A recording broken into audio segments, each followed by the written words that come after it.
Beyond the Cave, a day in the life of our Paleolithic ancestors. The popular imagination, fueled by Hollywood depictions, often portrays Paleolithic humans as primitive brutes grunting in dark caves. However, evidence from the sources reveals a far more sophisticated reality, a world of communal harmony, precision engineering, and deep synchronization with the natural world. To understand what our ancestors actually did all day is to rediscover a complex human settlement that existed 30,000 years ago, where every action was a refined art of survival. Before you get comfortable, take a moment to like the video and subscribe, but only if you genuinely enjoy what I do here. Let me know your city and local time in the comments so we can see where everyone is listening from. Now, close your eyes. Let the heavy curtains of the present dissolve, the digital hum of the modern world fading into a profound velvet silence. We are drifting back, past the rise of empires, past the first stone temples, deep into the Upper Paleolithic era, to a time when the world was vast, wild, and incredibly quiet. Imagine the air first, cooler than you are used to, crisp and thin, carrying the scent of pine resin, damp earth, and the faint sweet musk of wood smoke that has settled into the fibers of heavy firs. It is the hour just before dawn, the blue hour, where the sky is not yet awake but no longer asleep. You are lying inside a structure that defies the crude stereotype of a jagged, dripping cave. Instead, you are cocooned within a marvel of prehistoric architecture, a semi-permanent dwelling constructed from mammoth bones and stretched hides, anchored against the wind with an engineering precision that would impress a modern architect. Inside, it is warm, trapped by the thermal mass of sleeping bodies and the residual heat of a banked hearth. You are not alone. You are never alone. Around you, the rhythmic breathing of your kin creates a living soundscape, a soft collective inhalation and exhalation that feels like the very tide of the earth. This is the first historical truth of your morning. The concept of privacy, as we know it, does not exist, and neither does the crushing weight of isolation. Humans here sleep in a heap, a chaotic, comfortable pile of limbs and furs, a practice that developmental psychologists today remind us regulates body temperature and lowers cortisol, though your ancestors simply know it as safety. There is no jarring alarm clock to shatter the dream state, no blaring digital marimba to spike your heart rate before your eyes even open. Instead, the waking process is a slow chemical symphony conducted by the sun. As the first photons of light filter through the translucent hide of the tent, striking your closed eyelids, your brain begins to suppress melatonin and gently release cortisol. You wake up not because you have to, but because your biology is perfectly synced with the rotation of the planet. It is a gradual surfacing, a drift from the deep theta waves of sleep into the alert alpha state of the morning. You stretch, your muscles tight but strong, and for a moment you lie still, listening. This is the morning audit, a habit ingrained in your DNA. You listen for the wind. Is it coming from the north, bringing snow, or the west, bringing rain? You listen for the snap of a twig that might signal a cave hyena, or the morning call of a ptarmigan. You are a scientist of the senses, and your laboratory is the world immediately outside your skin. Historians and anthropologists still debate the exact cognitive landscape of this moment.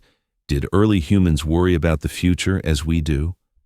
The consensus is that while they possessed the same capacity for anxiety, their stress was immediate and resolved quickly, not chronic and lingering. They didn't worry about 5-year plans, but they cared deeply about the next 5 hours. As you sit up, pushing aside a heavy reindeer hide, the cold air kisses your face, a stark contrast to the warmth of the sleeping pile. You are surrounded by your band, a group of perhaps 30 individuals. Some are already stirring. An elder, whose joints complain with a soft pop that echoes in the quiet, is shifting near the entrance. You catch the eye of a cousin, and there's a subtle nod. No need for words yet. Language is precious, and the morning mind is often reserved for observation. The primitive label falls away when you look at the sleeping arrangements. Underneath the furs, the ground has been carefully leveled and lined with woven plant mats to prevent moisture from seeping up, a prehistoric mattress that saves your caloric energy from being leached by the cold earth. It is cozy, intimate, and intensely human. You realize with a soft internal chuckle that while they didn't have coffee to jumpstart their dopamine receptors, they had something perhaps more potent. Immediate, tactile connection with their entire social universe the moment they open their eyes. No one is doom-scrolling. Everyone is simply being. The light outside shifts from gray to a bruised purple, signaling that the sun is about to breach the horizon. This is the signal. The day does not begin with a commute, but with a transition toward the center, toward the heat. The group begins to untangle itself, a soft rustling of leather and skin. You rise, feeling the texture of the packed earth beneath your bare feet, calloused, sensitive, and reading the ground like braille. You step carefully over a sleeping child whose hair is matted with a little red ochre, a protective charm applied by a mother days ago. There is a gentleness here that history books often forget to mention. The popular image of the club-wielding savage dissolves in the face of the tenderness required to navigate a crowded sleeping space without waking a soul. You move toward the entrance of the shelter, pushing aside the flap of cured leather. The sudden brightness of the Paleolithic dawn hits you, a vast, unpolluted sky painting the tundra in gold and violet. The world is immense, empty of roads, fences, or wires, a seamless tapestry of grass and scrub birch stretching to the edge of vision. But your attention is drawn immediately to the center of the camp, to the thin plume of smoke rising straight up in the still air, the hearth, the first destination of every day. It is more than a kitchen. It is the altar of survival, the parliament, and the living heart of the tribe. You walk towards it, the cold biting at your shoulders, knowing that the firekeeper has been awake for hours, tending the embers that connect you to the sun. This is where the day truly begins, not in solitude, but in the circle. As you step into the circle of warmth, the chill of the tundra retreats, replaced by the radiating embrace of the hearth, the central gravity of the camp. This fire is not merely a source of heat, it is a living entity, a captive star that requires constant, affectionate feeding. The firekeeper, an elder whose skin is mapped with the deep creases of 70 winters, a remarkable age that defies the statistical averages often cited in textbooks, is already there, as they have been all night. They are the guardian of the camp's most precious technology. You watch as they manipulate the flames with a focus that borders on reverence, using a blackened stick to nudge a glowing distinct coal into a nest of dry moss and birch bark. This is humanity's first 24/7 operation, a continuous thread of combustion that may have been carried, ember by ember, from a parent camp hundreds of miles away or kept alive in this very spot for months. To let the fire die is not just an inconvenience, it is a profound failure of stewardship, a breach of the contract between the people and the cold. The fuel here tells a story of the landscape.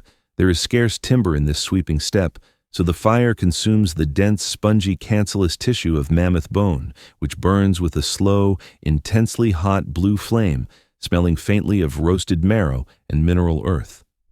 It is a distinct, savory scent that will forever signify home to your ancestors, triggering a Pavlovian relaxation response the moment it hits the olfactory nerve. As more of the band drifts toward the center, the morning council begins to form. This is the daily boardroom meeting, but there are no tables, no agendas, and mercifully, no PowerPoint presentations. Instead, there's a squatting circle of adults, wrapped in furs, shoulders touching, creating a human windbreak. The atmosphere is quiet, punctuated by the hiss of escaping steam from the damp bones in the fire. Here, the governance of the tribe unfolds with a pragmatic fluidity that modern political scientists might envy. There is no coercive chief barking orders from a throne. Anthropological evidence suggests these small bands operated on a fierce egalitarianism, where authority was granted based on competence, not lineage. If you are the best tracker of reindeer, you lead the hunt. If you know the medicinal properties of willow bark, you lead the healing. Power is fluid, shifting with the task at hand. You listen as a woman, her hair braided with small perforated shells, speaks in a low tonal murmur. She gestures toward the ridgeline to the east, describing the way the wind shifted during the night, carrying the heavy scent of a bison herd on the move. Her observation is not challenged because of her gender, but weighed against the group's collective knowledge. Historians and archaeologists still argue vigorously about the rigidity of gender roles in the Paleolithic, but an increasing wealth of burial evidence and skeletal stress markers points to a society where women were not just passive gatherers, but active participants in the hunt and strategic decision-making. The man-the-hunter myth is slowly being dismantled by the reality of the human, the survivor. As the council deliberates, a bladder of water, warmed near the stones, is passed around the circle. It is a communal chalice, the leather soft and slick against your palms. You take a sip. The water tastes of the river and the resin used to seal the vessel, a flavor of pure, unfiltered vitality. A young man, perhaps eager to prove himself, suggests a risky route through a canyon known for rockfalls. The group does not shout him down. Instead, an older hunter simply raises an eyebrow, the universal sign language for "let's rethink that," and recounts a story of a rockslide from 3 seasons ago. It is a soft correction, a lesson wrapped in a memory. This is how the law is kept, not through written statutes, but through the shared library of experience. There is a gentle humor here, too. Someone makes a jest about the firekeeper's snoring scaring away the wolves during the night, and a ripple of quiet laughter runs through the circle, easing the tension of the coming day. It is a reminder that even in the harshness of the Ice Age, irony and teasing were essential coping mechanisms, the original stress relief medication. The fire warms your face, but it also warms the social bonds that keep the group from fracturing. You realize that this morning gathering serves a dual purpose. It coordinates the logistics of survival, who goes where, what resources are low, but it also reaffirms the we. Orituna. In a world where a broken leg can be a death sentence and a solitary human is a snack for a scimitar cat, this psychological synchronization is as vital as the spears being sharpened by the fire's edge. The plan solidifies. The hunting party will pursue the bison sign to the east, while the gathering group will inspect the hazelnut groves in the sheltered valley to the south, which the scout believes are finally ripening.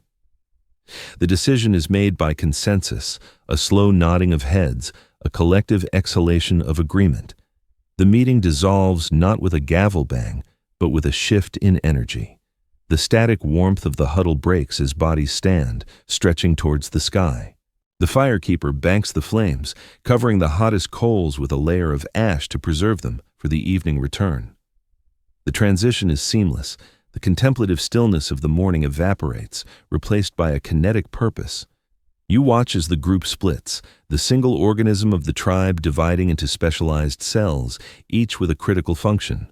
The sun is fully up now, its light harsh and revealing against the white and ochre landscape. The smoke from the hearth thins, rising straight up into the blue, a signal fire that says, "We are here, we are awake." You turn from the fire, the heat lingering on your skin like a phantom touch, and prepare to step away from the sanctuary of the camp. The safety of the circle is behind you. The indifference of the wild lies ahead. The departure from the camp is not an explosion of noise, but a gradual shedding of the domestic sphere, a transition as subtle and significant as a swimmer slipping into deep water. You watch as the hunting party, a mix of seasoned veterans and apprentices, moves away from the radius of the fire's protection.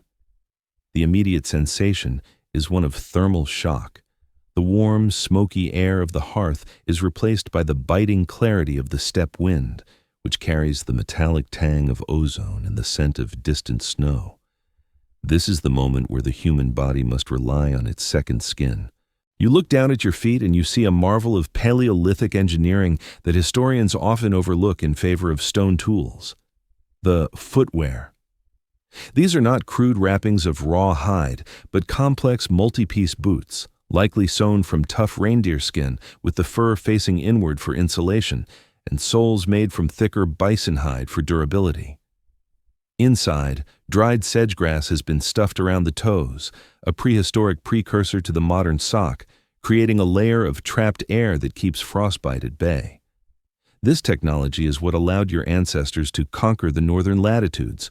Without it, the human journey would have frozen in its tracks at the edge of the temperate zone.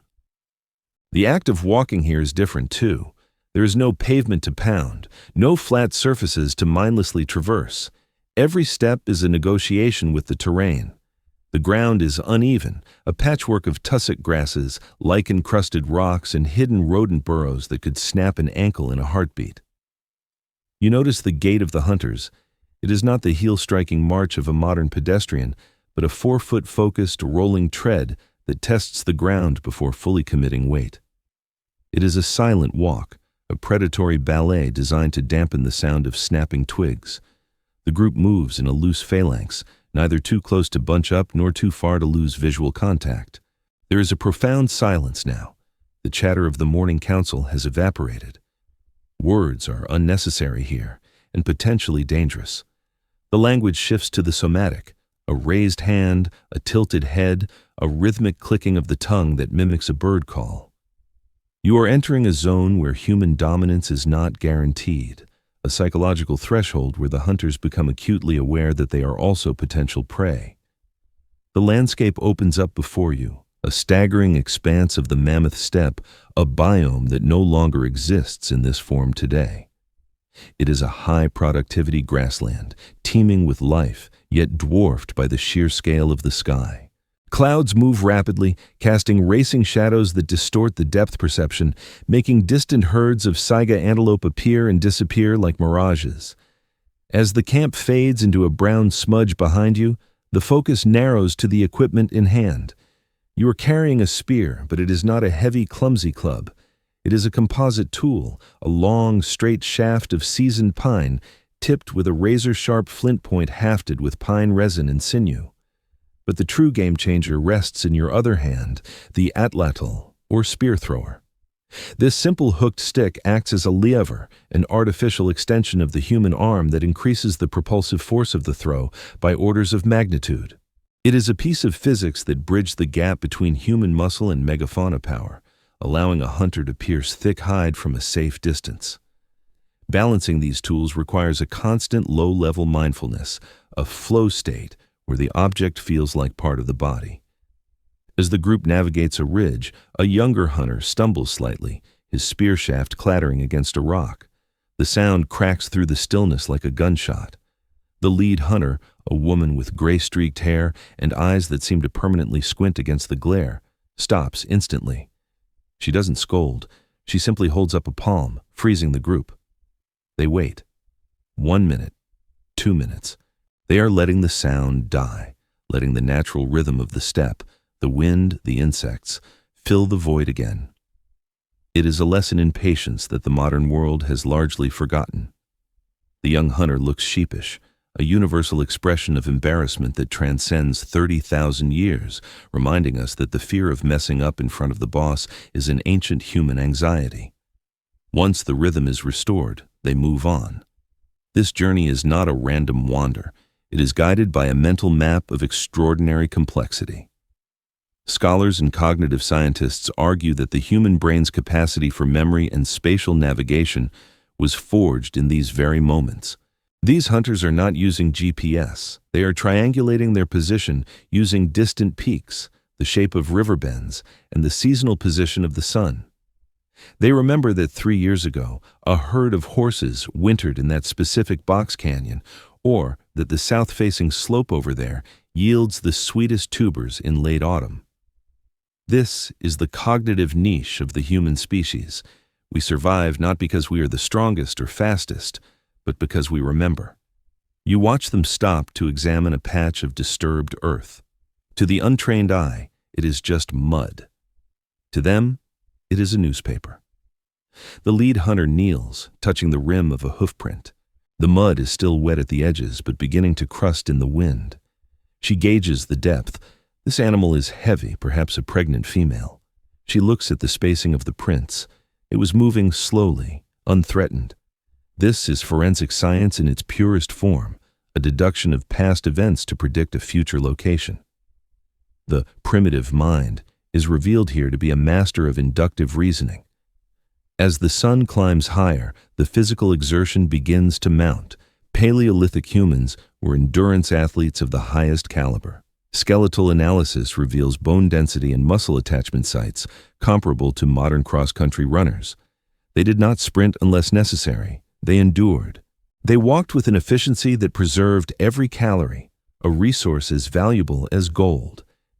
You feel the rhythm of this march, the hypnotic swing of limbs, the steady intake of air. It is a meditative trance, a synchronization of breath and step that clears the mind of all clutter. There are no bills to pay, no emails to answer, no status anxieties to juggle. There is only the wind, the horizon, and the hunger that sharpens the senses. You are approaching the hunting grounds now, a valley where the topography naturally funnels game. The mood shifts from logistical travel to tactical tension. The hunters spread out, increasing the distance between them to cast a wider net of awareness. You can feel the adrenaline beginning to trickle into the system, a chemical preparation for the burst of violence that might come. But for now, it is just the walk. The endless, rhythmic, purposeful walk of the human animal moving through a world that belongs to it, yet remains wholly indifferent to its existence. The wind picks up, whistling through the hoods of their parkas, a lonely sound that emphasizes the vastness of the stage upon which this daily drama plays out. You are miles from the fire now, deep in the wild, and for the first time, you feel the true scale of the Paleolithic world, a place where humans are small, but their will is immense. The transition is complete. The domestic creature has become the predator. While the hunters dissolve into the vastness of the steppe, another equally vital operation is underway, one that history has often unfairly relegated to the background, the gathering party. You drift back from the horizon to join this group, led by the elder matriarchs of the tribe, moving toward the sun-dappled woodlands that border the river valley. If the hunt is a high-stakes gamble, gathering is the steady blue-chip investment that keeps the tribe solvent. Anthropological data suggests that in many hunter-gatherer societies, plant foods provided up to 70% of the daily caloric intake, a stable foundation that allowed the riskier pursuit of meat to exist at all. This is not a casual stroll to pick flowers. It is a systematic harvest, a logistical operation driven by deep botanical knowledge and mathematical efficiency. The women, accompanied by children and a few older men, carry woven baskets slung across their backs, masterpieces of fiber engineering made from willow or split roots, designed to be lightweight yet capable of holding 40 pounds of tubers. The weave is tight, the handles reinforced with braided sinew. These are the cargo containers of the Paleolithic economy. The landscape here is different, softer, greener, filled with the rustle of leaves rather than the sweep of the wind. You watch as the lead gatherer, a woman whose hands are stained with the permanent ink of berry juice and earth, pauses by a dense thicket. To you, it looks like a wall of green chaos. To her, it is a pantry. She spots the serrated leaves of Urtica dioica, stinging nettle. It's a plant that demands respect, but she handles it with a practiced dexterity, pinching the leaves in a way that avoids the stinging trichomes. Or perhaps her calloused fingers are simply immune. She knows that once boiled or dried near the fire, the sting vanishes, leaving a nutrient-dense green, rich in iron and vitamins, a critical supplement in a meat-heavy diet. She teaches a child beside her, guiding the small hand, mimicking the pinching motion. This is the classroom of the wild. There are no textbooks, only the direct transmission of survival skills. Pinch here, not there, her gesture says. This sustains you. That hurts you. The child learns not by memorizing a list, but by feeling the consequence and the reward. It is a full-body curriculum that creates adults who are intimately connected to their food source. Further into the grove, the group encounters a patch of wild hazel. The nuts are still in their husks, green and hard. Here, the traveling salesman problem of mathematics comes into play intuitively. The group must decide, is it worth the energy to harvest them now and process them laboriously, or should they return in 2 weeks when they are ripe and fall easily? They calculate the distance from camp, the likelihood of squirrels or bears getting there first, and the current food stocks. A brief murmured debate ensues. They decide to harvest a portion now, insurance against the uncertainty of the future, and leave the rest. This is early resource management, a sustainable practice that ensures the grove remains productive for years. They are not stripping the land bare, they are pruning it, interacting with it. You see them using digging sticks, weighted with perforated stones to increase the force of the thrust, to pry up deep-rooted tubers. These simple tools are the ancestors of the plow, and the labor is intense. The women's arms are corded with muscle. The idea of the weaker sex is laughable here. They are excavating calories from the earth, a task that burns nearly as much energy as it yields. The gathering party also serves as the tribe's toxicology lab. A young girl finds a cluster of bright red berries, tempting and plump. She reaches out, but an older hand gently intercepts hers. The elder takes a single berry, rubs it on the sensitive skin of her inner wrist, and waits. No reaction. She touches it to her lip, waits again, still no tingling. Finally, she bites a tiny fragment, spitting it out, and waits for any sign of nausea. This systematic testing protocol, passed down through generations, is the scientific method in action: hypothesis, experiment, observation. It is a slow, dangerous process that has cost many ancestors their lives, building a mental encyclopedia of safe versus deadly that keeps the current generation alive. You realize that every edible plant known to humanity was once a mystery that someone had to be brave enough to taste. As the baskets fill, the mood is lighter here than on the hunt. There is conversation, a low hum of gossip, storytelling, and laughter. This social glue is crucial. They talk of relationships, of the funny thing a child did, of the strange dreams someone had. This chatter is not idle. It is the mechanism of social cohesion, bonding the group together while their hands work. Soft humor weaves through the work. A woman mimics the pompous strut of a male sage-grouse, and the group dissolves into giggles, the sound startling a real bird from the brush. It is a moment of pure joy, a reminder that even in the struggle for survival, happiness was a daily occurrence. The gathering is also a sensory feast. The air smells of crushed mint and damp soil.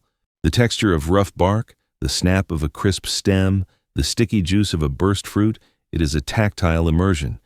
You watch a child wipe berry juice on his face, playing at being a fierce hunter, and the mothers smile, knowing that soon enough, the play will become reality. But the gatherers are also watchers. They are the early warning system for the camp. As they work, their eyes scan the perimeter. They notice the disturbed soil where a boar is rooted, or the fresh scratch marks on a tree trunk that signal a territorial bear. They are reading the news of the forest. Suddenly, the chatter stops. The matriarch freezes, her hand raised. The silence is instant and absolute. Even the children know this game. A twig snaps in the distance, too heavy to be a squirrel. The group shrinks into the undergrowth, becoming part of the foliage. You hold your breath with them, feeling the spike of adrenaline. A massive shape moves through the trees 50 yards away, a woolly rhino, nearsighted and grumpy, lumbering towards the river. It passes without seeing them.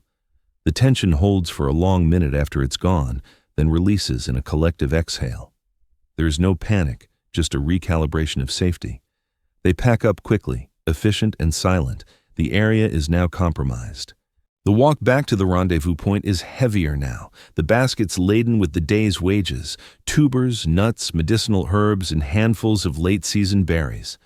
The weight is a comfort, a physical manifestation of security. They have not just found food, they have secured the future for another few days. The gatherer's eye is not just about spotting food, it is about seeing the potential in the landscape, understanding the intricate web of seasons and growth cycles. As they emerge from the tree line back into the open steppe, the sun is high, casting short shadows. They are tired, their hands are dirty, but their work is the quiet, reliable engine of the tribe's existence. You follow them, feeling a newfound respect for this subtle art of survival, realizing that while the spear may get the glory, the basket carries the load. We leave the rustling comfort of the hazel grove and the quiet industry of the gatherers to drift miles eastward, where the land rises into a series of broken ridges. Here, the world is reduced to its most elemental components: rock, wind, and the terrifyingly open sky. The hunting party has entered the zone, a psychological state that modern sports psychologists call flow.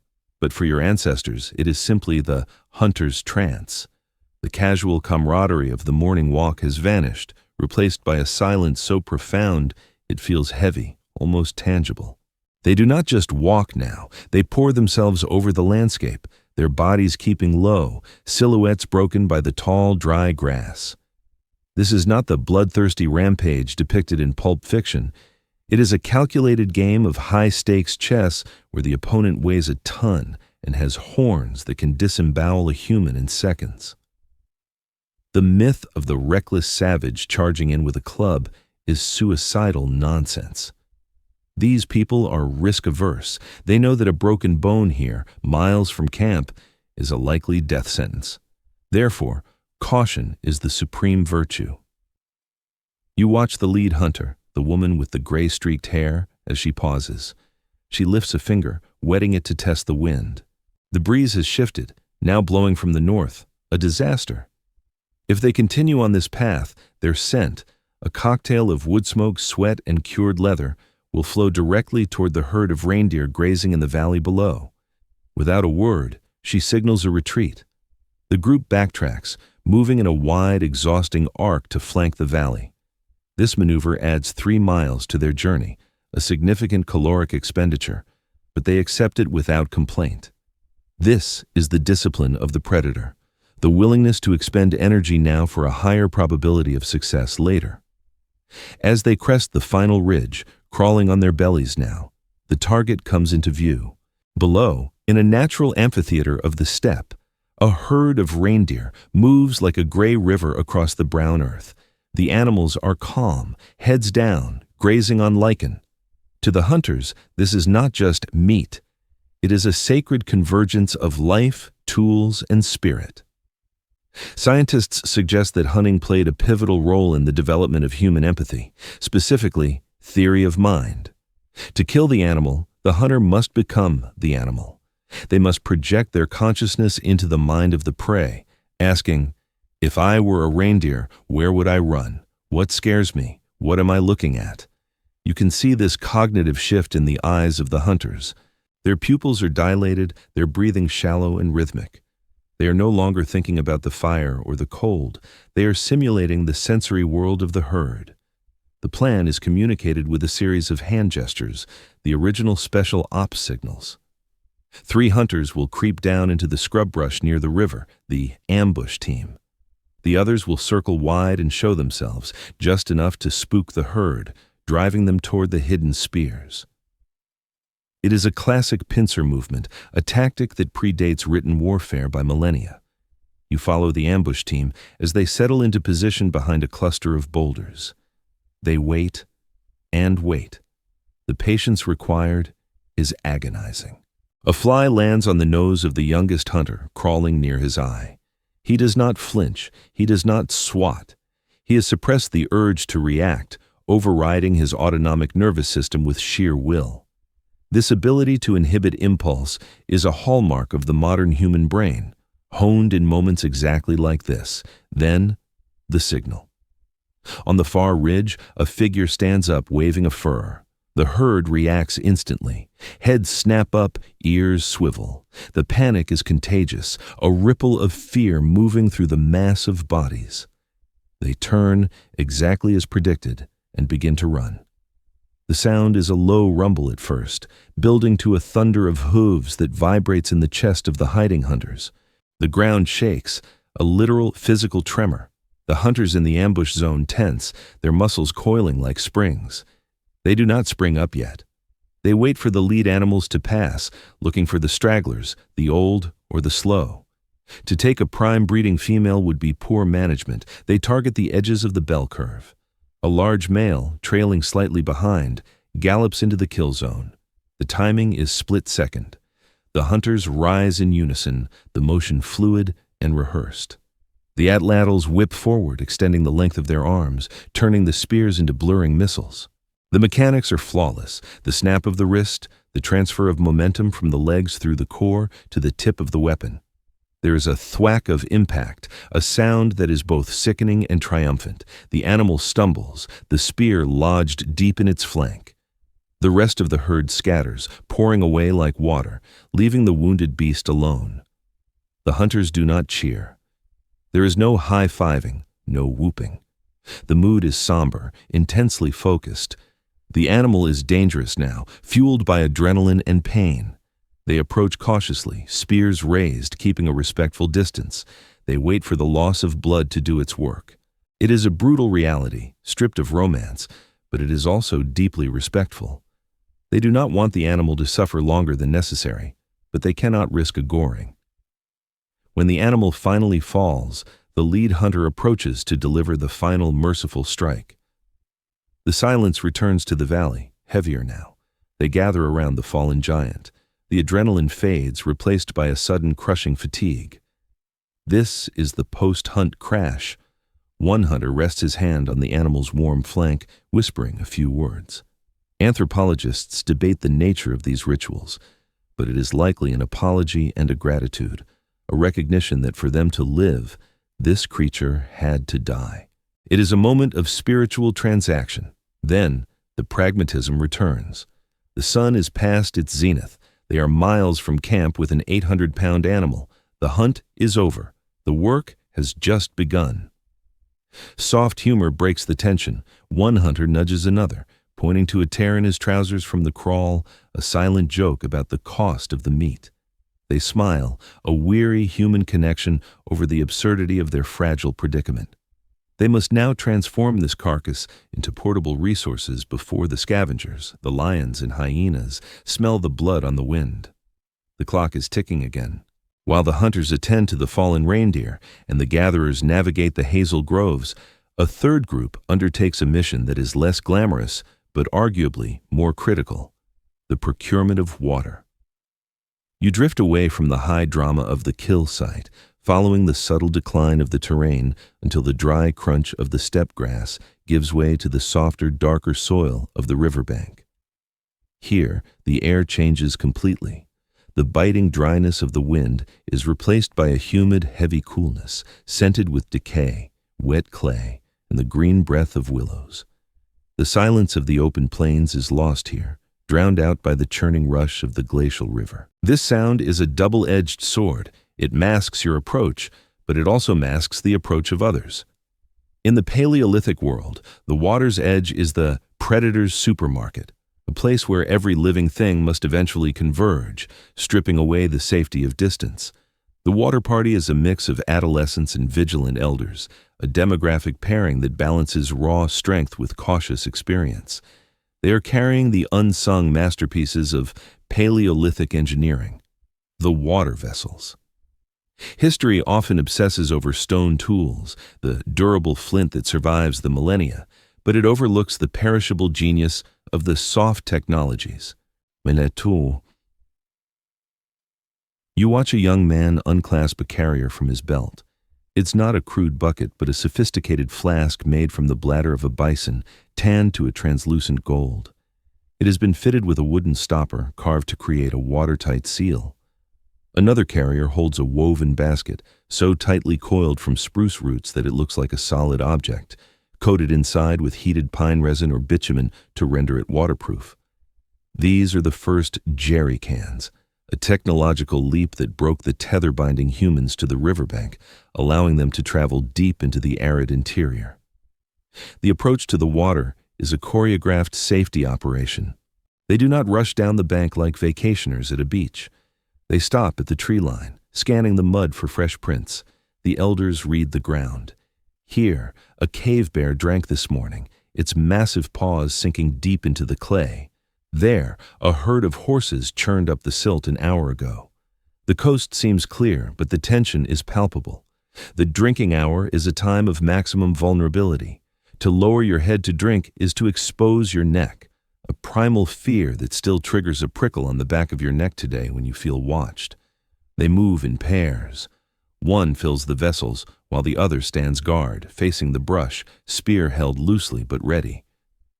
You watch the filling process. It is slow and deliberate. The water is ice cold, fed by melting glaciers upstream, and it numbs the fingers instantly.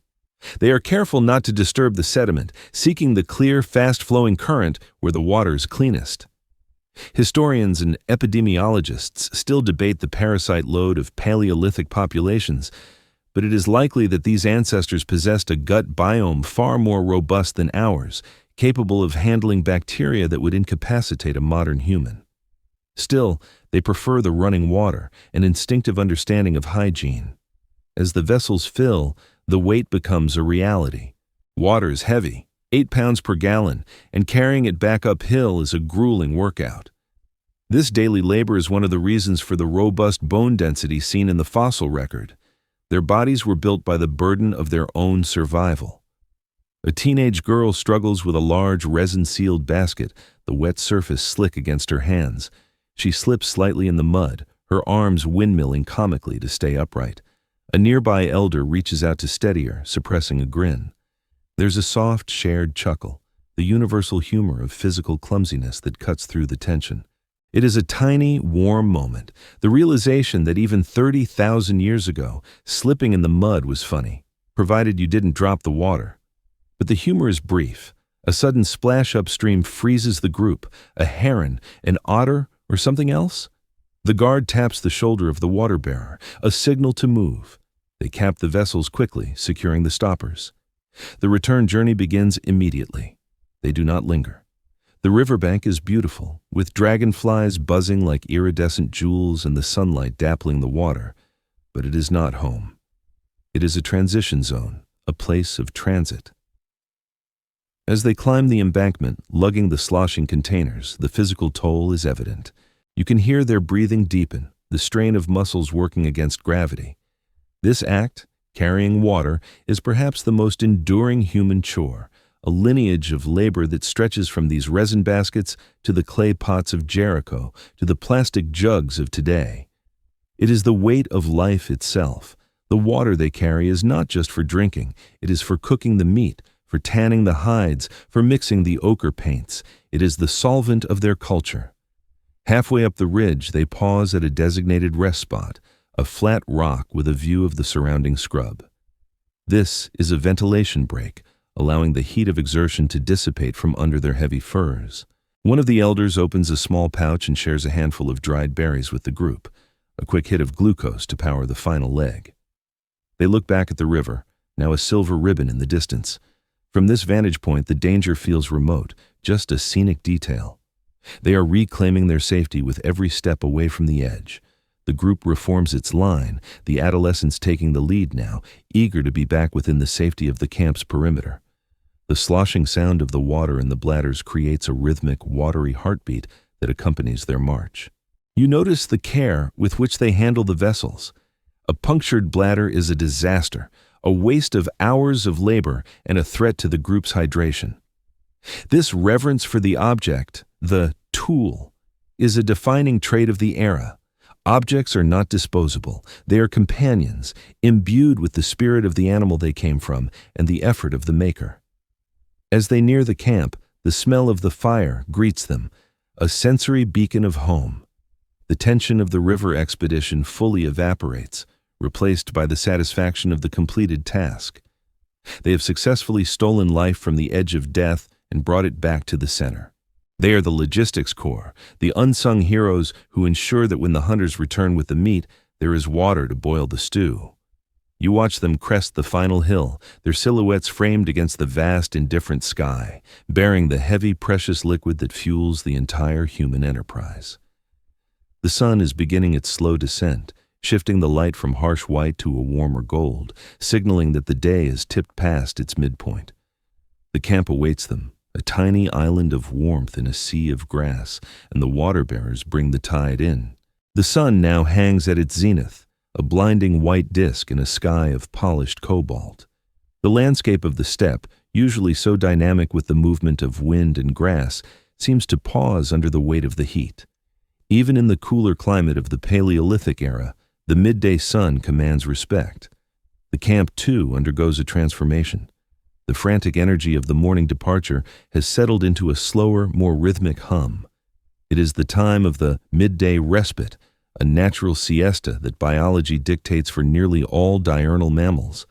The camp has not shut down, but it has shifted gears from high-output exertion to low-energy maintenance and education. You drift into the shadow of the main shelter, where the light is filtered through the stretched hides, turning the interior into a warm, amber-hued sanctuary. The air here is still, smelling of cured leather and dried sage. This is the domain of the very young and the very old, those who did not venture out on the long treks. But do not mistake this for idleness. In a society without written schools, this downtime is the primary academic semester. You watch a grandfather, his face a map of deep creases, sitting with a group of children. He's not just babysitting, he's a professor of engineering.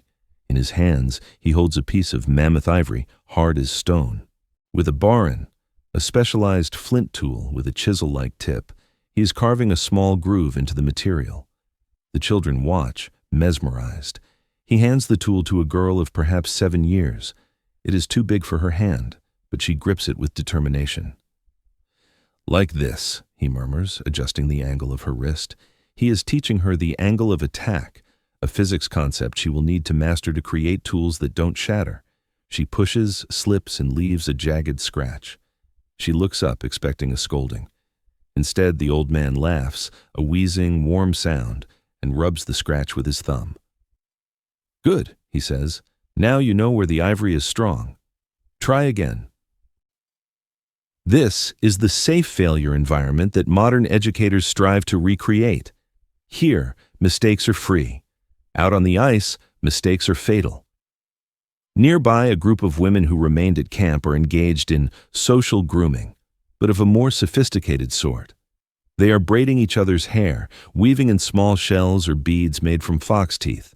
This is not merely cosmetic. It is a profound social bonding ritual that releases oxytocin, the love hormone, strengthening the ties of the group. As they work, they talk. The conversation is a low, continuous stream, a review of the social landscape. They discuss who is pairing with whom, whose temper has been short, which child is showing promise as a tracker. This is the news feed of the Paleolithic, the mechanism by which the group monitors its own emotional health. Historians suggest that this complex social intelligence was just as critical to human survival as the sharpest spear point. In a corner of the shelter, a toddler is playing with a toy. It is a miniature spear, blunted and balanced for a small arm. He throws it at a bundled pile of furs, missing wildly. He runs to retrieve it, grunting with effort, and throws again. This is play, yes, but it is also serious training. He is wiring his neural pathways for the ballistic calculus he will need in a decade. A dog, or rather, a proto-dog, a wolf not quite fully domesticated but no longer wild, watches him with yellow eyes, tail thumping lazily against the floor. The relationship between human and canine is still new, a tentative alliance forged around the fire. The dog snaps at a fly, and the toddler giggles, falling over the animal in a heap of fur and laughter. The dog tolerates it with a sigh, a testament to the co-evolution of our species. Outside the tent, the heat has softened the resin used to glue stone points to shafts. A craftsman takes advantage of this, using the midday warmth to repair a broken spear. He heats a lump of pitch on a flat stone near the fire's edge, mixing it with charcoal dust and beeswax, a composite adhesive that is chemically complex and incredibly strong. He works with the focus of a chemist, testing the viscosity with a stick. If it's too brittle, it will shatter on impact, too soft, and the point will slide. He is searching for the perfect polymer blend. He hums a tune as he works, a repetitive 3-note melody that seems to match the rhythm of his hands. Music, even this simple humming, is a constant companion, a way to pace the work and soothe the mind. The respite also serves a physiological purpose. The group shares a light meal, leftover cold meat from the previous night, a handful of dried berries, perhaps some bone marrow scooped raw from a cracked femur. It is a power snack, dense in fat and protein, designed to sustain them until the main meal at sundown. You notice there is no hoarding. The food is passed around until it is gone. The concept of mine is weak here. The concept of ours is absolute. This radical sharing is an insurance policy. You share today when you have plenty, so that others will share with you tomorrow when you have nothing. As the sun begins to slide past its peak, the energy in the camp shifts again. The children, exhausted by their lessons and play, curl up in the furs for a nap, a pile of small limbs and peaceful faces. The adults lower their voices, respecting the quiet. The wind outside picks up, rustling the dry grass, a sound like 1,000 whispering voices. It is a moment of profound peace, a suspension of the struggle. You realize that the nasty, brutish, and short description of early life misses these hours of tranquility. There was leisure here, there was art, and there was the simple luxury of sitting with your kin while the sun warmed the earth. But the respite cannot last. The shadows are lengthening. The water-bearers will be returning soon, and the hunters some hours after that. The camp must be prepared for the evening integration. The firekeeper begins to add larger logs to the hearth, building the bed of coals that will roast the night's feast. The craftsman sets his repaired spear aside to cool. The braid is tied off. The day is turning the corner, heading towards the evening. The midday pause has done its work. The batteries are recharged, the bonds tightened, the skills passed down. The tribe is ready for the return of its wandering parts. As the afternoon sun begins to stretch the shadows of the tents, a distinct rhythmic sound rises from the periphery of the camp.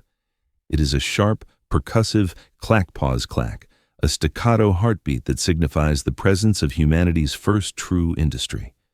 You follow the sound to a designated workspace situated downwind, a safety precaution to keep the razor-sharp debris from mingling with the sleeping furs or the food.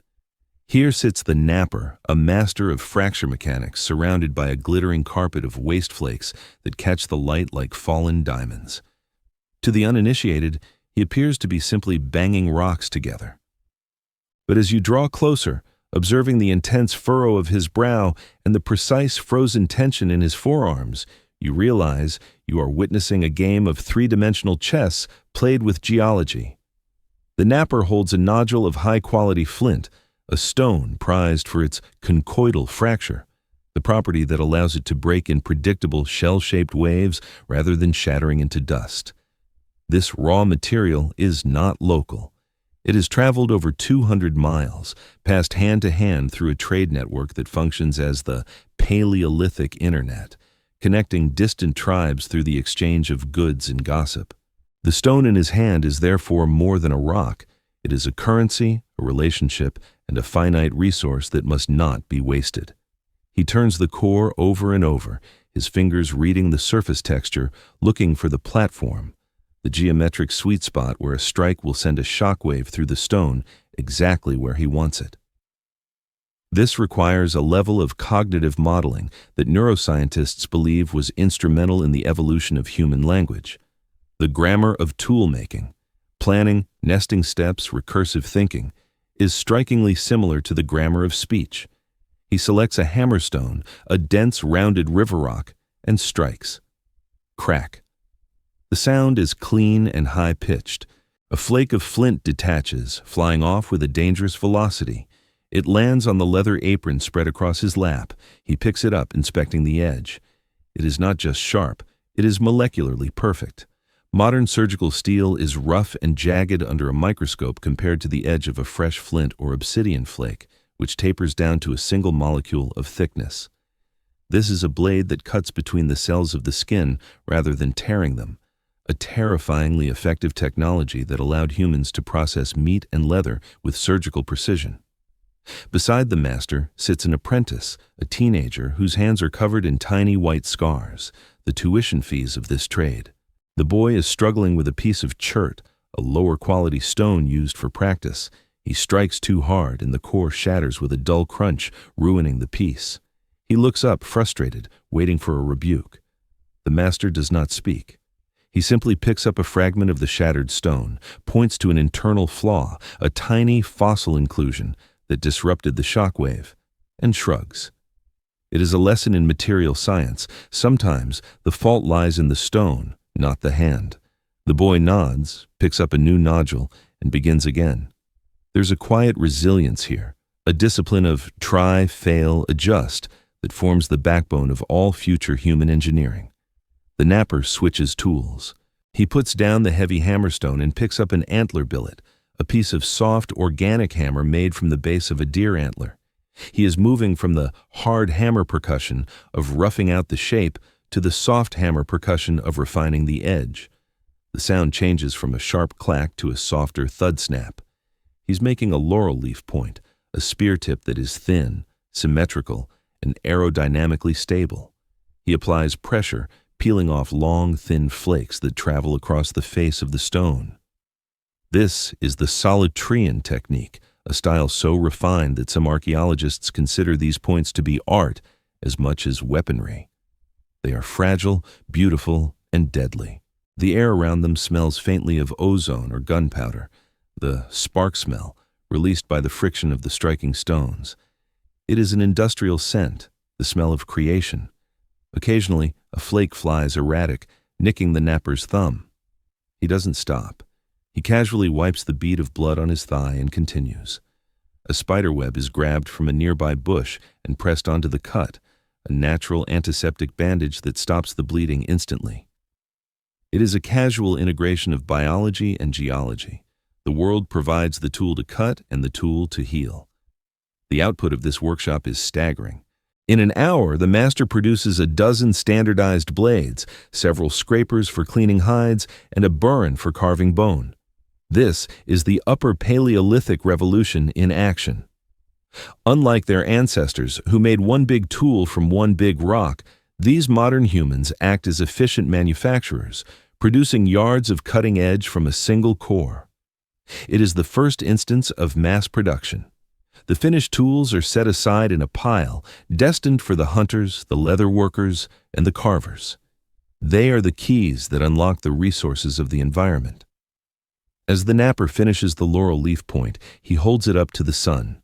The translucent stone glows, a golden-brown artifact of lethal beauty. He runs a thumb carefully along the spine, checking for balance. Satisfied, he hands it to the apprentice. The boy takes it with reverence, feeling the weight of the craftsmanship. There is a silent transfer of standard here. This is what good looks like. Do not settle for less.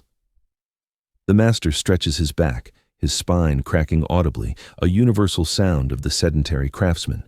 He rubs his eyes, tired from the intense focus. The rhythm slows as the light begins to fade.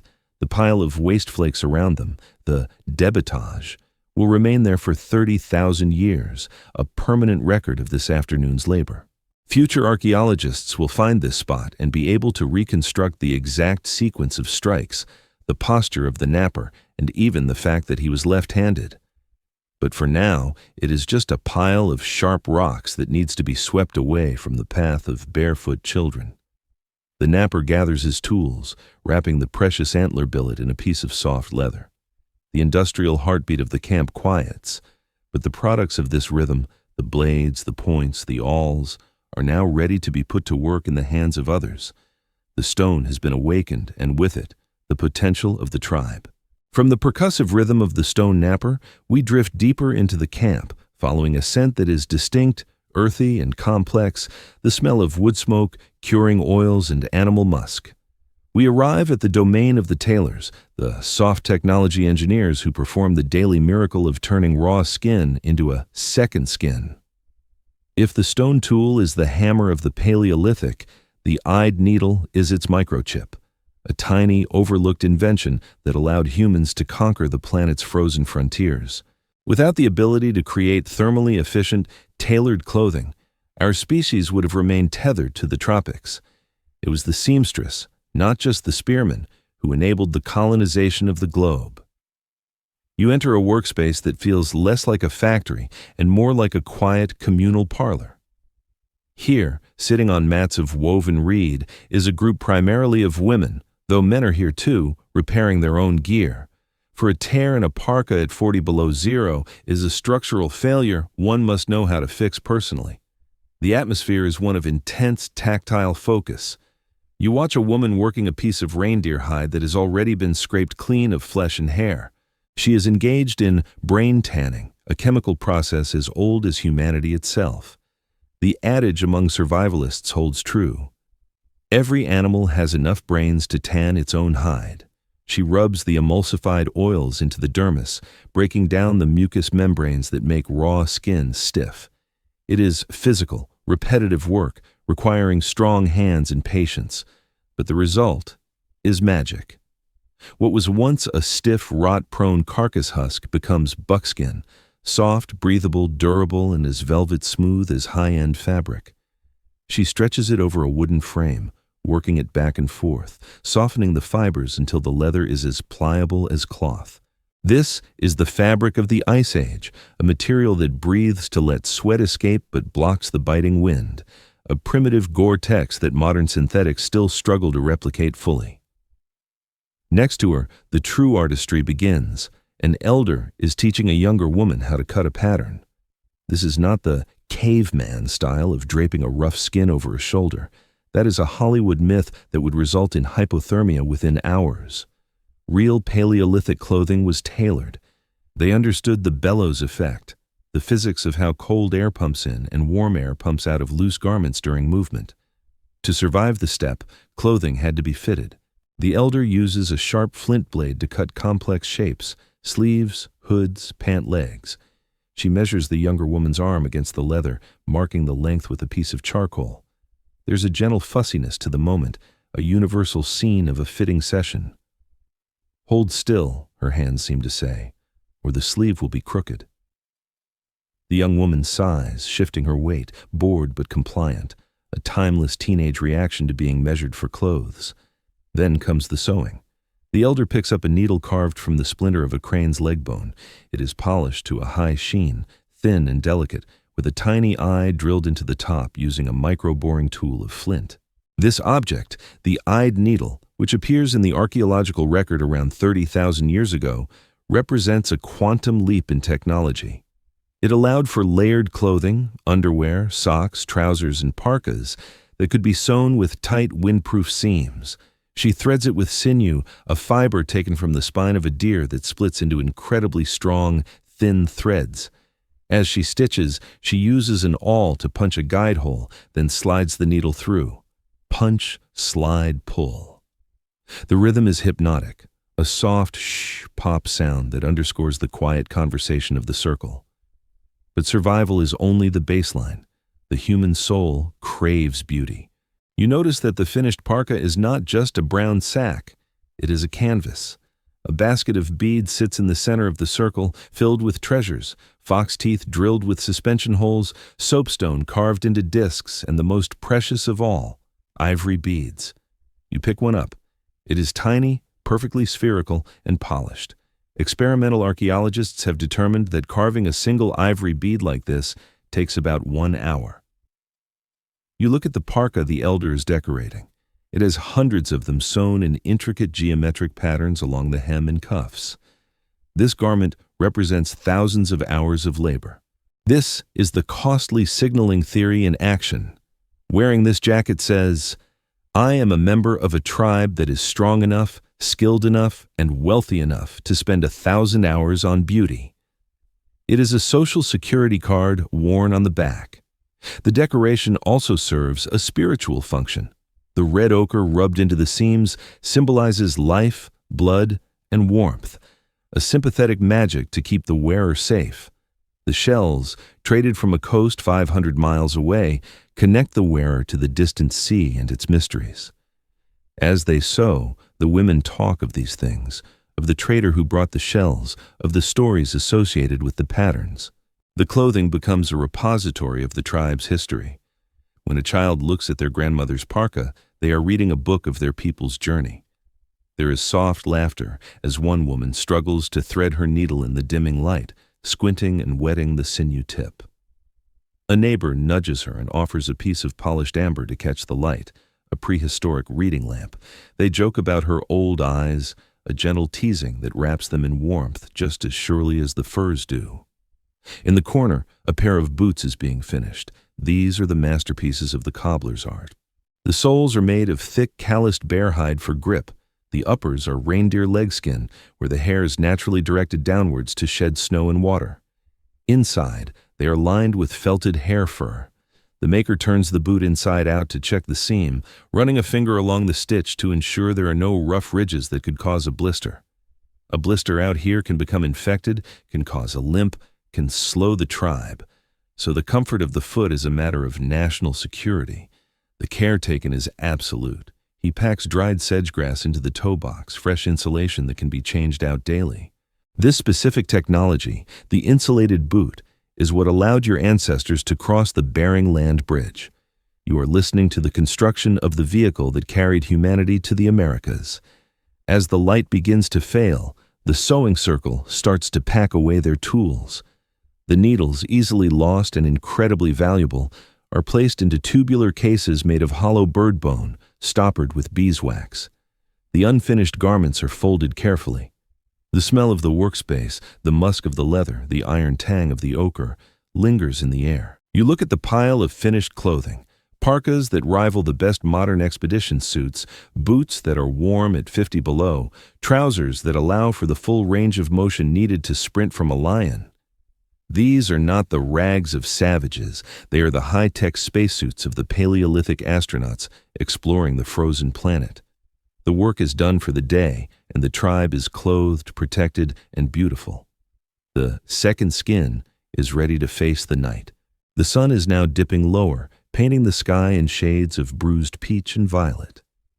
We leave the industry of the tailors and move to a secluded niche of the camp, sheltered from the wind by a natural rock overhang and heavy firs. This is the domain of the healer, and the air here is thick with a different kind of chemistry. The sharp medicinal tang of crushed yarrow, the minty coolness of camphor, and the earthy heavy scent of boiled willow bark. This is not a place of superstition or frantic chanting, it is a clinic. The popular myth of the witch doctor shaking rattles has obscured the reality that your ancestors were empirical scientists of the human body, possessing a pharmacopoeia that modern botany is still cataloging. You watch as the healer, a man with gentle, deliberate movements, tends to his patient. It is the elder firekeeper whose knees, worn by decades of squatting and trekking, are inflamed with arthritis. This scene alone dismantles the cynical view of the past that says, survival of the fittest meant abandoning the weak. The archaeological record tells a different, warmer story. Skeletons like Shanidar I, a Neanderthal who lived for decades with a withered arm, partial blindness, and a crushed leg, prove that Paleolithic groups cared for their disabled members with profound dedication. Survival was a team sport, and compassion was the strategy. The healer takes a handful of willow bark, which has been simmering in water near the fire. He knows through centuries of transmitted knowledge that this bark contains salicin, the chemical precursor to modern aspirin. He soaks a strip of soft leather in the warm, bitter liquid and wraps it around the elder's swollen joint. The relief is visible on the old man's face. His shoulders drop, and a sigh escapes his lips. "Better?" the healer asks with a raise of his eyebrows. The elder grunts a positive affirmation, closing his eyes to savor the fading of the throb. Next, a young hunter limps in, sheepish. He has a laceration on his forearm, a clumsy mistake from slipping on a jagged scree slope. He expects a lecture, but the healer only offers a wry smile. He has seen this 100 times. The treatment is a masterclass in antiseptic protocol. First, the wound is washed with boiled water, sterility understood through practice, if not germ theory. Then, the healer reaches for a pouch of dried sphagnum moss. This plant is a natural sponge, capable of absorbing 20 times its weight in fluid, and it is mildly antiseptic. He packs the wound with a paste made of yarrow and honey. The honey acts as a seal, keeping bacteria out while its enzymes attack any infection, and the yarrow encourages clotting. It is a bio-bandage that rivals anything in a modern first aid kit. The healer's work is also psychological. As he binds the arm with a strip of clean linen, he talks to the young hunter in a low, rhythmic voice. He tells a story about a great tracker who once slipped and fell into a patch of thorns, turning his clumsiness into a lesson on humility. The young man relaxes, his heart rate slowing. This is the placebo effect in its earliest form, the bedside manner that signals to the body that it is safe, allowing the immune system to shift resources from defense to repair. The healer touches the young man's forehead, checking for fever, a gesture of intimacy that bridges the gap between doctor and kin. The clinic is also a pharmacy. You see rows of dried bundles hanging from the tent poles, chamomile for anxiety, valerian root for sleep, peppermint for digestion. There's even a small stash of red clay, which serves as a dietary supplement for pregnant women, providing iron and calcium.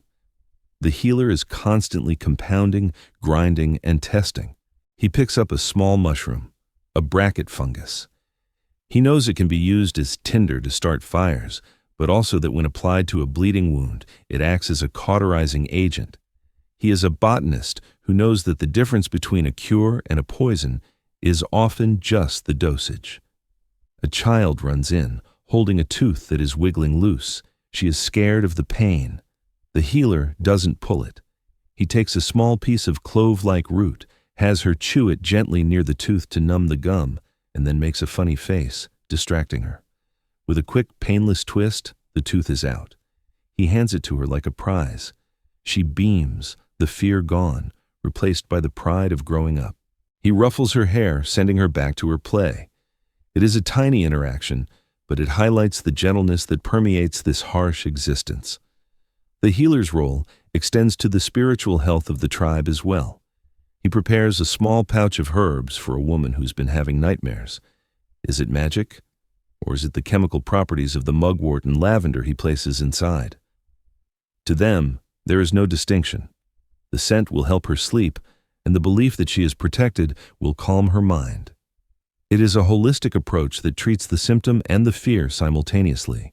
As the light turns golden red, signaling the approach of evening, the healer washes his hands in a bowl of water mixed with wood ash, primitive soap. He looks tired. His empathy is a heavy load. He carries the pain of the entire tribe. But there is deep satisfaction in his eyes as he watches the elder stand up and walk with a slightly easier gait. He packs his pouches, ensuring his kit is ready for the night, for sickness does not sleep. The medical tent of the Paleolithic is closing its flaps for the day, but the care it represents, the fundamental human commitment to heal one another, is a fire that never goes out. You leave this space feeling a profound sense of reassurance. Even in the wildest times, humanity has always been a species that tends to its wounds. The sun has finally surrendered the sky, slipping below the horizon to leave behind a bruised purple twilight. The temperature plummets instantly, a stark reminder that night in the Pleistocene is not merely dark. It is a thermal assault. Across the steppe, scattered miles apart, the various limbs of the tribe, the hunters, the gatherers, the water-bearers, begin the final contraction of the day. They are all pulled by the same magnetic force, the smoke of the central fire. This is the return journey, a daily pilgrimage that is as psychological as it is physical. It is the transition from the me of the survivalist back to the US of the community. You join the hunting party first. They are miles out, moving through a landscape that is rapidly losing its definition. The euphoria of the kill has faded, replaced by the crushing physics of the load. They are carrying a quartered reindeer, hundreds of pounds of meat, hide, and bone distributed among them. The weight is distributed on tump lines, straps of leather that cross their foreheads, transferring the load down the spine rather than straining the shoulders, a technique still used by porters in the Himalayas today. Their breath plumes in the cooling air, a rhythmic chugging like a steam engine. They are exhausted. Their glycogen stores are depleted, their muscles flooded with lactic acid. Yet, they do not stop. To stop now, in the cooling dark, is to invite cramping and the attention of nocturnal predators who are just waking up. The lead hunter navigates by the silhouette of the landscape against the fading sky. She knows every dip and rise. She is listening for the specific coughing bark of a cave hyena. The night is not empty. It is filling up with the sounds of the competition. The hunters walk in a tight formation now, the defensive huddle. The spears are no longer carried for hunting, but point outwards, a porcupine defense. There is no talking. They are communicating through the shifting of weight and the sudden pauses to listen. It is a tense, high-stakes trudge, where the prize they carry is also a beacon for every hungry mouth on the steppe. Meanwhile, the gatherers are closer to camp, but their burden is different. They carry the volume. Baskets overflow with tubers and firewood. The women and children move with a shuffling gait, efficient and ground-eating. A child whines, tired and cold. A mother doesn't scold. She simply shifts her basket to one hip and offers a hand, or perhaps she starts a low, humming song. The song is not just a lullaby. It is a sonic beacon, keeping the group together in the dim light. This work song might be the ancestor of all human music, a rhythm to synchronize steps and spirits. As the different groups converge, a subtle communication network activates. The home base has been watching. The firekeeper throws a handful of green pine needles onto the coals, sending up a thick white column of smoke that is visible even in the dusk. It says, "We are here. The soup is warm." It is the first welcome home sign. From the ridge, the hunters see it. A palpable wave of relief washes through the group. The pace quickens slightly, the barn-sour instinct of animals returning to the stable. You watch the moment of contact. It is not a dramatic cinematic explosion. It is a soft collision of worlds. The hunters emerge from the darkness into the ring of firelight. The people at the camp, the elders, the craftsmen, the very young, look up. There's a moment of assessment. They look at the blood on the hunter's clothes, the size of the bundles. The verdict is instant. Success. A cheer goes up, not a roar, but a collective deep-chested ha of satisfaction. The tension that has held the camp all day, the subtle fear that the hunters might not return, snaps. The reunion is physical. Burdens are dropped with heavy thuds, shoulders are rubbed, waterskins are thrust into dry hands. You see a toddler run to his father, burying his face in the fur of the man's leg, smelling the wild and the blood. The father, too tired to speak, simply rests his hand on the child's head. This specific touch, the reconnection of the family unit, is the emotional payoff for the day's struggle. Anthropologists talk about pair bonding and alloparenting, but here, in the firelight, it just looks like love. It is the reassurance that the risk was worth it. The hierarchy of the return is interesting. The hunters do not hoard the meat. They drop it by the fire and step back. It now belongs to the camp. This is demand sharing, a social contract that prevents despotism. If you kill the meat, you do not own it. The tribe owns it. This humility ensures that the best hunter does not become a dictator. The gathered plants are also brought forward, the tubers, the nuts, the berries. It is a potluck where the admission price is your daily caloric effort. The atmosphere shifts from the quiet focus of work to the chaotic joy of the evening. The noise level rises, voices overlap, stories of the near miss with the rhino, the size of the hazelnut grove, the funny thing the apprentice did. It is the debrief, the processing of data through narrative. The camp transforms from a workspace into a living room. The dogs, sensing the mood and the smell of fresh meat, weave through the legs of the humans, hoping for a dropped scrap. You feel the shift in the air temperature as you step closer to the fire. The cold of the steppe is pushed back to the shadows. The return journey is complete. The scattered cells of the organism have reassembled. They have survived another rotation of the earth. The dangers of the day, the cliffs, the beasts, the cold, are locked outside the circle of light.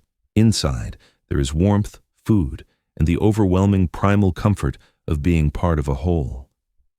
The day's labor is finished. The night's life is about to begin.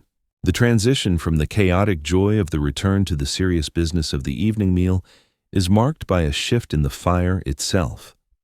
The firekeeper, sensing the rhythm of the tribe, has fed the hearth with denser fuel, thick knots of slow-burning pine and heavy mammoth bone that burn with a steady, intense heat rather than a flashy flame. This is the industrial kitchen of the Paleolithic, and the preparation of the feast is a task as complex and skilled as the hunt that preceded it. The carcass of the reindeer is not hacked apart in a frenzy. It is dismantled with the precision of an anatomical dissection. You watch as the butchers, often the older women who possess a lifetime of knowledge regarding muscle attachment points, step forward. They wield the fresh flint blades knapped earlier in the day, the edges sharper than any modern surgeon's scalpel. There is a reverence to their work. They do not tear, they separate. The hide is carefully peeled back, destined for the tanners. The sinew, that precious silver cord running along the spine, is extracted intact to become thread and bowstrings. Nothing is wasted. To waste is to insult the spirit of the animal and to court death in the lean times to come. The cooking methods reveal a culinary sophistication that defies the caveman stereotype of charring meat on a stick. While some choice cuts are indeed roasted over the coals, searing the exterior to lock in the juices, a chemical process known as the Maillard reaction that your ancestors discovered millennia before French chemists named it, much of the cooking is done through stone boiling. You watch as smooth, round river stones are heated in the heart of the fire until they glow a dull red. With wooden tongs, they are dropped into the water-filled leather skins and resin-sealed baskets brought up from the river. The water hisses and roils, boiling instantly from the inside out. Into this bubbling cauldron go the tougher cuts, the tubers gathered from the hazel grove and wild herbs like thyme and wild onion. This is the original slow cooker, a method that breaks down collagen and cellulose, unlocking nutrients that the human gut could not process raw. Historical anthropologists argue that this ability to externalize digestion, to pre-digest food with fire, was the single most important factor in the expansion of the human brain. By spending less energy digesting, our ancestors could spend more energy thinking. As the aroma of roasting meat and savory stew fills the camp, a profound psychological shift occurs. The smell acts as a sedative for the tribe's collective anxiety. The hunger that has stalked them all day is about to be banished. But before the first bite is taken, the politics of the dinner table must be navigated. This is the moment of distribution, and it is governed by a fierce, uncompromising egalitarianism. There is no head of the table, no king who eats while others starve. The food is divided according to a complex algorithm of need and contribution. The pregnant women and nursing mothers are served first, their portions rich in iron-dense liver and fat. Then the children. Then the hunters and the elders. The distribution is public and transparent. Any hint of hoarding or unfairness would be met with immediate social shaming. Interestingly, the hunter who made the kill often receives no special portion, and in many recorded hunter-gatherer cultures, actively engages in a ritual of humility known as insulting the meat. You watch the successful hunter shrug and disparage his prize, saying, "It is a small, skinny beast, barely enough to feed a mouse." The tribe nods, agreeing. Yes, it is practically a skeleton, even as they accept thick, juicy steaks. This counterintuitive theater serves a vital social function. It prevents the best hunter from becoming arrogant, from thinking he is better than the group. It levels the hierarchy, ensuring that talent serves the tribe rather than dominating it. It is a check and balance system built into the etiquette of the meal. The consumption of the food is a sensory immersion. There are no forks, no plates. The food is held in the hand, a direct tactile connection. The meat is hot, rich with the flavor of wood smoke and wild grass. The fat, the most prized substance on the steppe, runs down chins and fingers. In a world without sugar or processed carbohydrates, animal fat is the supreme energy source, the battery that powers the human machine. You see the sheer bliss on the faces around the fire. The conversation dies down, replaced by the sounds of chewing and the soft sighs of satisfaction. This is the food coma in its original context, the parasympathetic nervous system taking over, signaling that the organism is safe and fueled. There is a moment of soft humor as a young child, eyes bigger than his stomach, tries to gnaw on a rib bone almost as large as his arm. He growls playfully at a dog that comes too close, mimicking the adults, and the circle erupts in greasy, happy laughter. A grandmother reaches over and wipes his face with a handful of soft moss, the prehistoric napkin. These small domestic scenes humanize the epic scale of their survival. They are not superheroes. They are families having dinner, dealing with messy kids and hot food, just like any family in a modern suburb, only their dining room has a ceiling of stars. The marrow bones are saved for last. They are cracked open with heavy stones, revealing the creamy, nutrient-dense treasure inside. This is the desert of the Paleolithic, a rich, buttery delicacy that is passed around and scooped out with thin sticks. It is the ultimate comfort food. As the meal winds down, the energy in the camp settles into a heavy, contented glow. The panic of the empty belly is gone. The fire is allowed to die down to a bed of pulsing coals, providing a steady, radiant heat. The tribe is physically and socially replenished. The sharing of the food has reknit the bonds that might have frayed during the stress of the day. They have consumed the landscape, the deer from the valley, the roots from the grove, the water from the river, and in doing so, they have reaffirmed their place within it. They are not separate from the wild, they are made of it. The circle of fire has done its work, transforming raw death into living culture. The bodies are warm, the bellies are full, and the mind is finally free to turn to the other great necessity of human life, the story. The belly is full, but the mind, that restless and peculiarly human engine, begins to hunger for something else. The sun has vanished completely now, leaving the world outside the firelight, in a darkness so absolute, it feels like a solid weight. The wind howls across the steppe, a reminder of the void, but tonight, a select group, perhaps the initiates, the curious adolescents, and the spiritual guides, moves away from the communal hearth. They are heading toward the black mouth of a limestone cavern situated at the base of the cliff that shelters the camp. This is not a dwelling place. It is a cathedral. The transition is stark.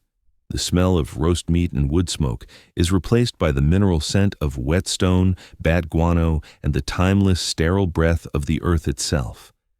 The air here is constant, cool, and damp, a sensory deprivation tank that strips away the distractions of the surface world. They carry with them the technology of illumination. These are not blazing torches that choke the air with smoke, but sophisticated stone lamps, shallow, spoon-shaped depressions carved into limestone, filled with rendered animal fat and fitted with wicks of dried moss or juniper. When lit, they do not roar. They whisper. They produce a steady amber glow that is soft and directional. You watch as the shaman, or perhaps simply the artist, for in this time there is no distinction between the two, leads the way. The light from her lamp dances on the walls, throwing long, distorting shadows that seem to precede them like spirits. As they venture deeper, the acoustics change. The cave is not silent, it is resonant. Every footstep, every rustle of leather is amplified and returned by the walls. Archaeologists studying these sites have discovered a fascinating correlation. The areas with the most intense acoustic resonance often feature the densest concentrations of art. The cave is an instrument, and they are moving toward its sound box. The group stops in a large chamber far beyond the reach of daylight. The artist raises her lamp, and the ceiling explodes into life.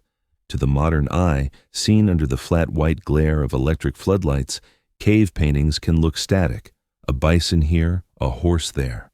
But you are seeing them as they were meant to be seen, by the flickering, living light of a fat lamp. This is the first cinema. The artist moves the lamp slowly back and forth. The uneven rock surface acts as a topographical map for the image. The bulge of a rock becomes the heaving flank of a bison. A crack becomes the ground line. As the flame flickers, the shadows shift and the animals appear to move. A lion seems to lunge. A herd of horses seems to flow across the ceiling. This is proto-animation, a deliberate manipulation of the viewer's perception to create the illusion of life.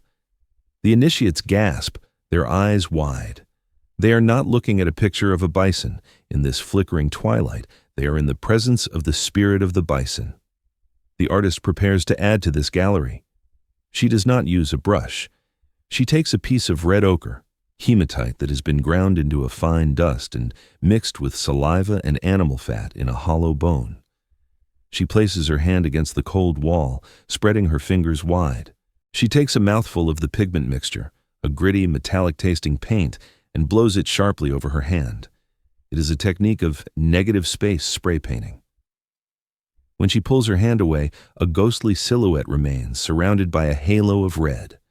This is the hand of the maker, a signature that says, "I was here, I lived, I breathed." It is a defiance of mortality that still screams to us across 30,000 years. The art here is not random graffiti. It is a complex system of information storage and spiritual technology. The overlapping images of animals are not just for decoration. They may be seasonal calendars, recording the migration patterns or the breeding cycles of the prey. Some researchers argue they are hunting magic, an attempt to influence the outcome of tomorrow's hunt by visualizing it today. Others suggest they are teaching walls, where elders instruct the young on the anatomy and behavior of dangerous animals in the safety of the simulation. "Look here," the artist might whisper, tracing the outline of a woolly rhino. "This is where the heart beats. This is where the horn strikes." There is a sound element to this ritual as well. The group begins to hum, a low, resonant drone that matches the natural frequency of the chamber.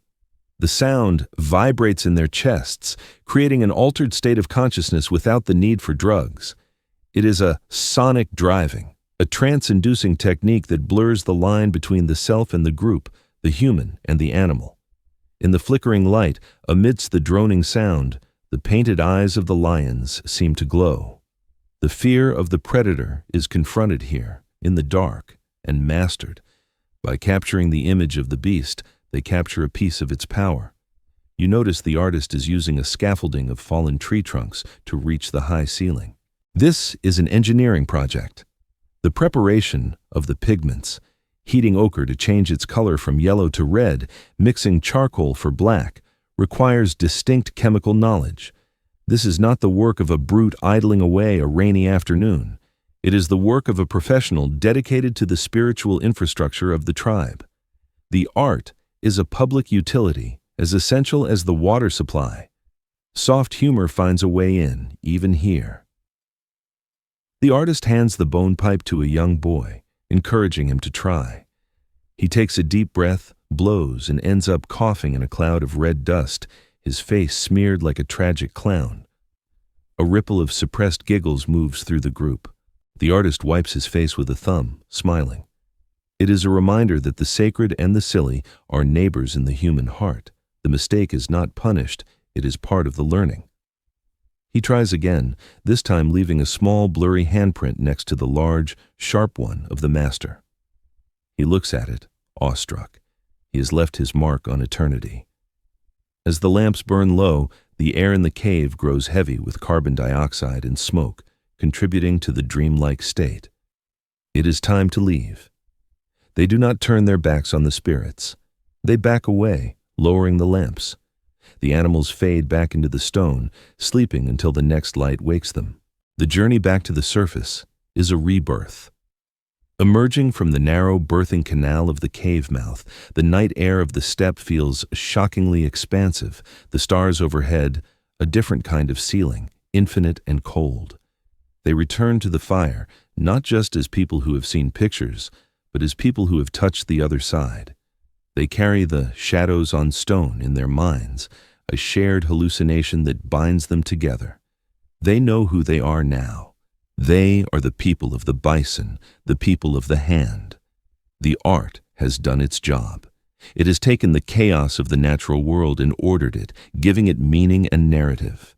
You watch them rejoin the circle, their eyes still adjusting to the mundane light of the cooking fire, carrying a secret silence in their hearts.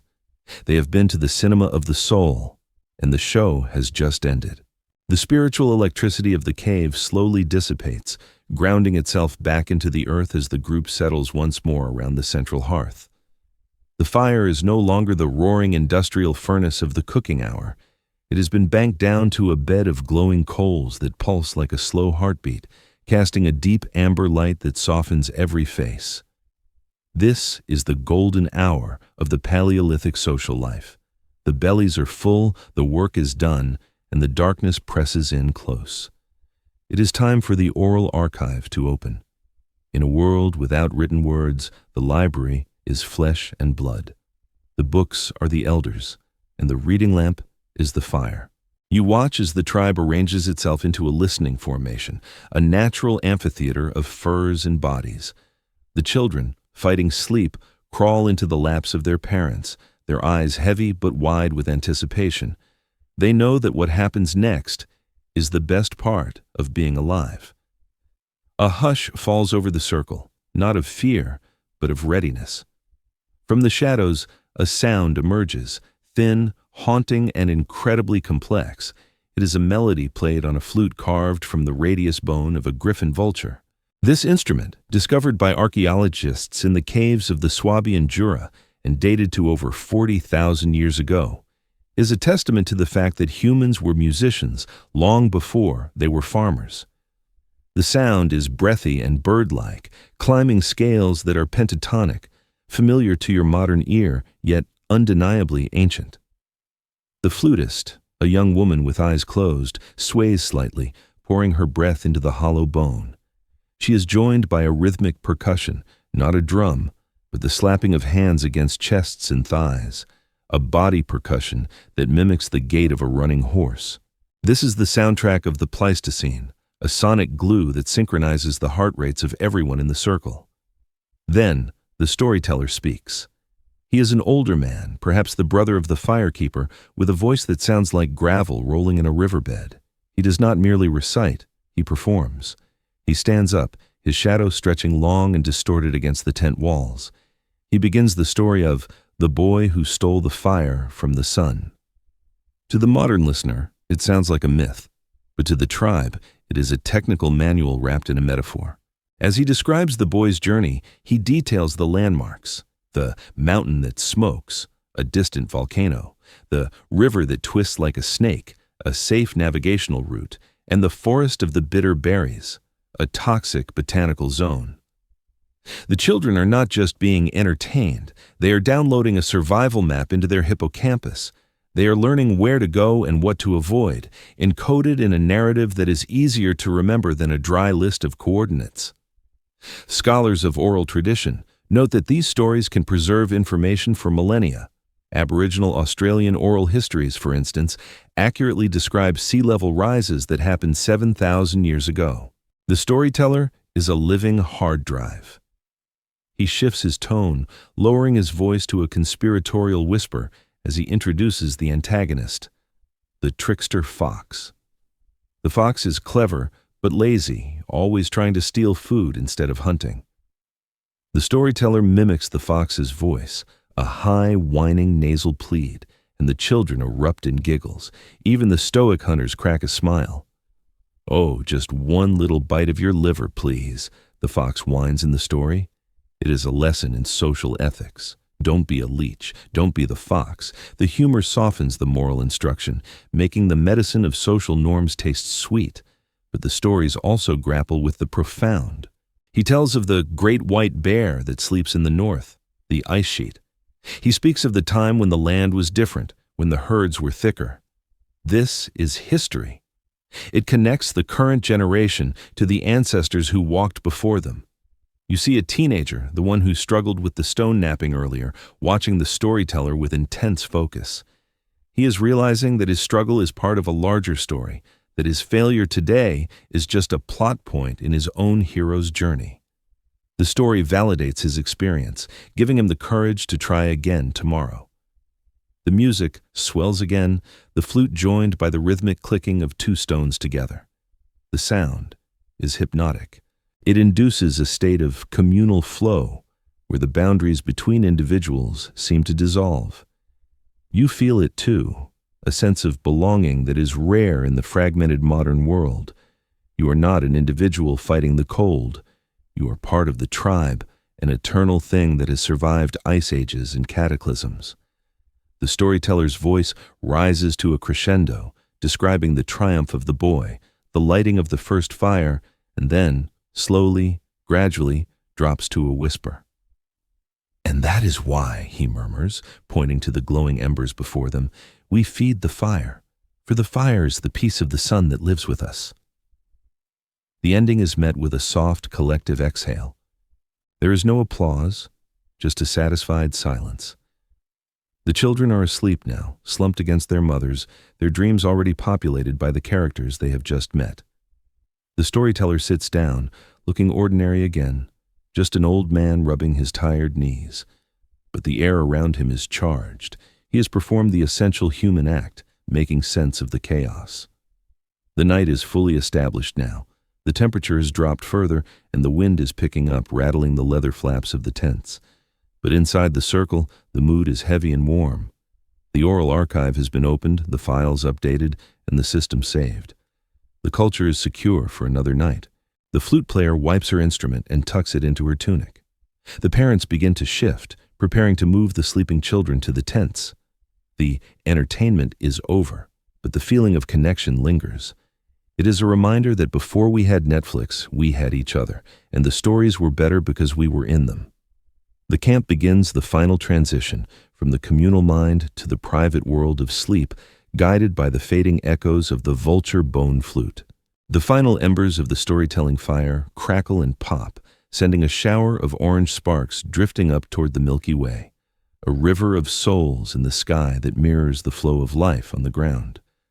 The camp undergoes its final metamorphosis of the day. The energy dissipates, settling like dust after a storm. The families retreat into the tents or simply curl up tighter in the open air near the warmth of the coals. The human heap reforms, a tangle of limbs, furs, and slow, rhythmic breathing. This proximity is the ultimate security system. A predator cannot take one without waking the many. You watch as mothers tuck heavy bison hides around their children, a gesture of protection as old as the species. The camp falls silent, save for the occasional murmur of a dreamer or the sigh of a dog settling its chin on its paws. The day of labor, of hunting, of creating is over. But for a select few, the work is just beginning. The night watch takes its post. These are the guardians of the threshold, the individuals who stand between the dreaming tribe and the hungry dark. Usually it is a rotation, a pair of sentinels who will sit for a few hours before waking the next shift. Tonight, it is a seasoned veteran, a man whose face bears the scars of a long-ago encounter with a cave bear, and a young apprentice, perhaps the same boy who broke the stone earlier.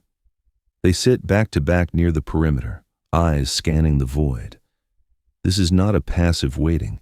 It is an active, high-intensity sensory sweep. Their pupils dilate to their maximum aperture, drinking in the starlight. Biology has equipped them for this. The human eye has evolved to be surprisingly effective in low light, capable of detecting the movement of a shadow against a shadow. The soundscape of the Pleistocene night is terrifyingly alive. The silence is a myth. The dark is noisy. You hear the distant whooping laugh of spotted hyenas, a sound that raises the hair on your arms. These are not the scavengers of modern safaris, but massive bone-crushing predators that hunt in packs. Closer, the dry grass rustles. Is it the wind? Or is it the velvet tread of Homotherium, the scimitar-toothed cat? The watchers do not panic. They listen to the cadence. The wind is continuous. A predator pauses. The rustle stops. The veteran nudges the apprentice, pointing a spear silently toward a patch of scrub. They wait. A pair of eyes, glowing green in the reflected firelight, blinks in the darkness. It is a moment of primal standoff. The veteran tosses a stone, not to hit, but to land near the creature. The noise startles it. The eyes vanish. The threat drifts away, seeking easier prey. This constant vigilance is likely the evolutionary root of your own insomnia. The reason you wake up at 3 a.m. with your heart racing is because for thousands of years that was the time the fire died down and the cats came close. You are not broken. You are functioning exactly as a Paleolithic sentry should. The fire must be maintained. It is the third watcher, the silent partner. The apprentice feeds it carefully, adding just enough fuel to keep the perimeter lit, but not enough to waste the precious wood gathered by the women. The flames cast long, dancing shadows that seem to fence the camp in a cage of light. Inside this cage, life is suspended in sleep. Outside, the food chain continues its brutal churn. The watchers are the gatekeepers. They talk in hushed tones, barely a breath of sound. They speak of the stars, which they use as a clock. When the great hunter's belt touches the mountain, the veteran whispers, we will wake the next watch. This is the transmission of astronomical knowledge, the beginning of navigation and timekeeping. The night sky is not just a ceiling, it is a calendar and a compass. The cold deepens. The temperature drops well below freezing. The watchers pull their furs tighter, trapping their body heat. They share a piece of dried meat, chewing slowly to stay awake. The act of eating together in the dark creates a bond that is stronger than blood. They are the thin red line of the Stone Age. You realize that civilization was not built on bricks or laws, but on this simple agreement: I will stay awake so you can sleep. It is the fundamental contract of society. As the hours drag on, the psychology of the watch shifts. The world feels small, reduced to the circle of light and the terrifying infinite beyond. It is a time for introspection. The veteran looks at the sleeping tribe. He sees his daughter, his sister, the old firekeeper. He feels the crushing weight of his responsibility. If he fails, they die. This pressure is immense, but it gives his life a singular crystalline purpose. There is no existential dread here, no wondering, what is the meaning of life? The meaning is sleeping 10 feet away, breathing softly. The rotation changes. The veteran gently shakes the shoulder of the next pair. They rise groggily, shaking off the sleep, and take their places without complaint. The veteran and the apprentice crawl into the warmth of the heap, their bodies instantly relaxing as they surrender the burden of vigilance. The cycle continues. The new watchers freshen the fire. The night wears on. The moon travels its arc, a silent white witness to the fragility of the human experiment. Finally, the quality of the darkness changes. The inky black gives way to a deep, resonant blue. The stars begin to fade, one by one, retreating before the coming sun. The blue hour returns. The birds begin to sing, a tentative chorus at first, then a dawn symphony. The nocturnal predators slink back to their dens. The safety of the day is returning. The firekeeper stirs, the first to rise just as he was yesterday. He pokes the coals, coaxing the flames back to life for the morning council. One by one, the tribe wakes. They stretch, yawn, and look around. They are still here. The watch held. The night did not win. You stand at the edge of the camp, watching the sunrise paint the steppe in gold again. The cycle is complete. The hunters will hunt, the gatherers will gather, the knappers will strike the stone, the machinery of survival will grind into motion once more. But for this moment, in the golden light of a new day, there is just the peace of survival. You have lived through the Paleolithic day. You have walked in their boots, felt their hunger, and shared their fire. You understand now that they were not cavemen. They were men and women, fathers and mothers, artists and scientists, fighting for their lives with intelligence, courage, and love. They are not strangers. They are your family, and their day is your day. The fire has burned down to soft gray ash. The voices of the tribe have faded into the whispers of history. The vast wind-swept steppe dissolves, retreating into the mists of time. You are safe now, drifting back from the edge of the ancient world to the comfort of your own sanctuary. Let the heavy furs be replaced by your own blankets.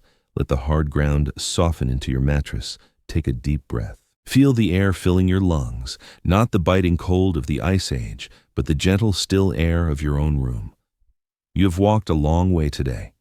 You have hunted with the dawn, gathered with the sun, and watched with the stars. You have seen that the human spirit has always been a thing of resilience, connection, and warmth. There is no need to watch for the tiger in the dark anymore. The sentries have done their job, the fire is banked, the tribe is safe, and so are you. Let the rhythm of the story settle into your heartbeat, slow, steady, calm. The history is sleeping now. The past is a quiet dream. Let go of the day. Let go of the light. Sweet dreams.